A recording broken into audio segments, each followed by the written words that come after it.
Plusieurs rassemblements aujourd'hui contre l'ouverture de la PMA à toutes les femmes, mesure phare du projet de loi bioéthique. Les associations s'opposent, je cite, à la procréation toujours plus artificielle. Manifestation nationale contre l'ouverture de la PMA à toutes les femmes. D'autres rassemblements sont prévus en région.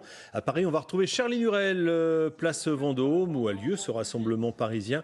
Une présence limitée, Charline, pour cause de mesures sanitaires. Exactement, un rassemblement organisé malgré le Covid. Et là, vous voyez, il y a les organisateurs derrière moi qui sont en train de parler, qui demandent aux manifestants de se placer sur des croix qui ont été disposées au sol pour bien respecter les règles sanitaires, pas plus de 1000.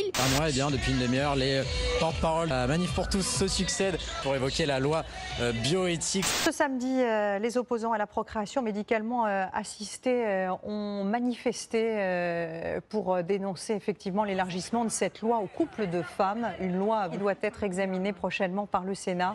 Des marches un peu partout dans les grandes villes, des milliers de personnes se sont rassemblées. Un appel national à manifester contre l'ouverture de la procréation médicalement assistée aux couples de femmes. Des rassemblements sont organisés dans une soixantaine de villes, dont Strasbourg.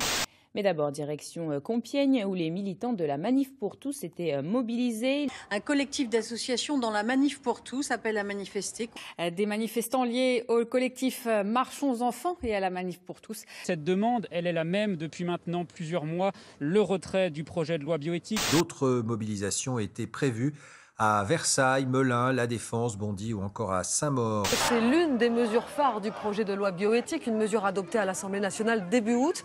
Elle doit passer en seconde lecture au Sénat dans les prochains mois. Si un enfant pouvait avoir deux mères, c'est aussi nier, c'est aussi piétiner le sens de la maternité. Ce qu'ils veulent, eh bien, c'est le retrait du texte. Écoutez. Ce texte n'est pas bon pour la société. Il va créer une injustice et une discrimination pour ces enfants-là. Il va créer de facto des enfants qui n'auront pas de père. Et nous considérons que ça reste un accident de la vie de naître sans père. Et ce n'est pas à l'État de le favoriser ou de l'encourager.